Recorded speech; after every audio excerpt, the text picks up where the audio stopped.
Hello, you there? Yes, you. Would you go to a foreign country where you don't even know what will happen, as you don't know anything about the country, but you want to feel how life should be so it doesn't matter, and you go to that country and risk whatever life you have before and lose it? Making a new life is very hard, but you know what's hard? You will be in forever your comfort zone, as this can ruin your life, and imagine how life would be if you know what happens every time you try something out of the box. Now that you get what we mean, of course I meant to say what I mean. Watch the video and enjoy this cinematic gems and indulge in a guilty pleasure of wasting our time on thing that truly doesn't matter. Lost Young Ladies and Adore Hotels plays just like the result of a collision between Lost in Translation, Looking for Mr. Goodbar, and the whole 50 Shades of Grey adventure.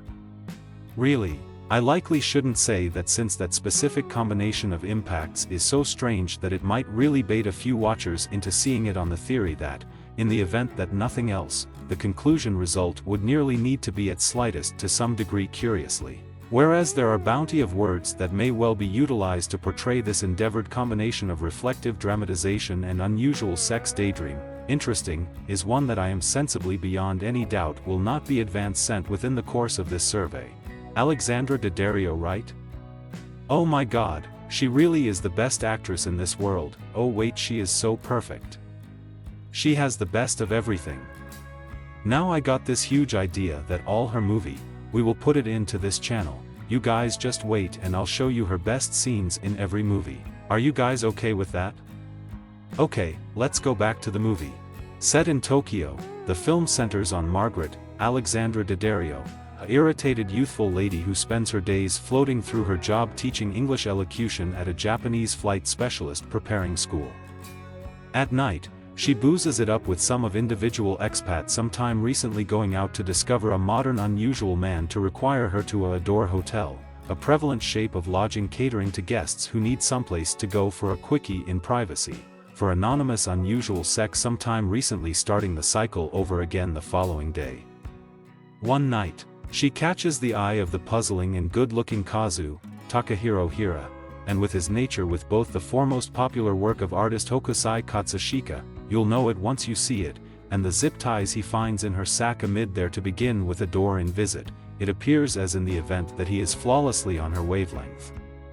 Indeed, the disclosures that he may be a part of the Yakuza which he is around to urge Hitch have no impact on her other than a handful of questions, almost the total idea of chopping off a finger as discipline. It cannot final, of course. And when things inevitably alter, it sends her on a descending winding that will probably lead to either self-destruction or self-realization. In either case, a part of sheets will have to be cleaned along the way. Lost Young Ladies and Cherish Hotels was based on a 2006 novel by Catherine Hanrahan, and since I have not studied it, I cannot say in the event that this is often a case of an adjustment doing a net damage to the first source fabric or not, in spite of the fact that it ought to be famous that Hanrahan herself is credited with the screenplay.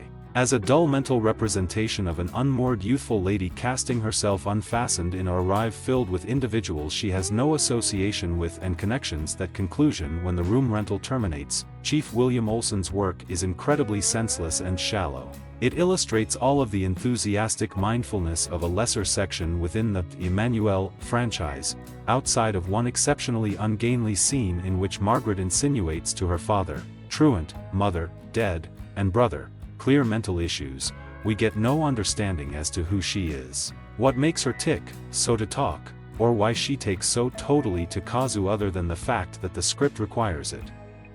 The Emmanuelle comparisons don't extend to the suggestive substance, which needs to be seen as tense and provocative but demonstrates to be as hot and stirring as a limpudon and as outre as a visit to Spencer's Blessings. At that point there, the film's desperate endeavor to undertake to by one means or another add a cheerful finishing to all of the bleak nonsense that has gone before it, and which as it were fits in the sense that it is fair as improbable as everything else on show. Alexandra Daddario has demonstrated to be a striking screen presence in the past, most strikingly on the primary season of True Detective, but is incapable to do anything with the cipher of a character she has been given to work with. She appears nearly as misplaced and unfastened as Margaret, but for totally diverse reasons. In Expansion, she strikes zero flashes with Hira in their scenes together, which is kind of noteworthy considering that the whole story hypothetically pivots on the capable fascination that's implied to exist between them. That said, the greatest casting botch comes with the nearness of Carice Van Houten, the mesmerizing center of Paul Verhoeven's Black Book, and Melisandre from Game of Thrones, within the nothing role of one of Margaret's drinking buddies. As a fan, I was happy to see her to begin with, but rapidly got to be demoralized when it got to be agonizingly self-evident that she was not attending to be given anything of interest to do. Her nearness is so totally unnecessary to the proceedings that you just have to ponder why she bothered to sign on, other than the draw of a free trip to Tokyo. She winds up clearing out sometime recently. The procedures come to their mercifully yet ludicrous conclusion, and when she does, most viewers will want to safeguard with her as well. Anyone wants to hit us up with the Game of Thrones? We can assure you how it works, and we will show you the best scenes, of course. Like that won't even happen in this channel, as we always gonna serve you the best possible scenes in every bit of the movie, and we can continue to love this like our time. Lost Young Ladies and Adore Hotels is as well dull to work as a mental dramatization, as well senseless to work as an energetic sentiment, and as well tepid to work as a hot blameworthy delight. Like its courageous woman, it sends viewers on an arrangement of progressively good-for-nothing and unfulfilling experiences, but the closest thing to a sense of catharsis that they get comes as it were with the entry of the conclusion credits. To allow credit where it is due, I will concede that it does have a grabber of a title. Perhaps somebody will one day take it and apply it to a motion picture that merits it. We hope you enjoy the bit of this, as YouTube can give us the best possible of everything. Well, that is a must, and we must make this viral, okay? Kindly share it to your friends and family.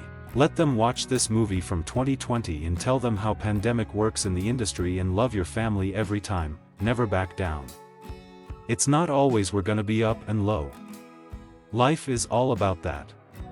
We hope you liked that video. Don't forget to like and subscribe for more. See you in the next.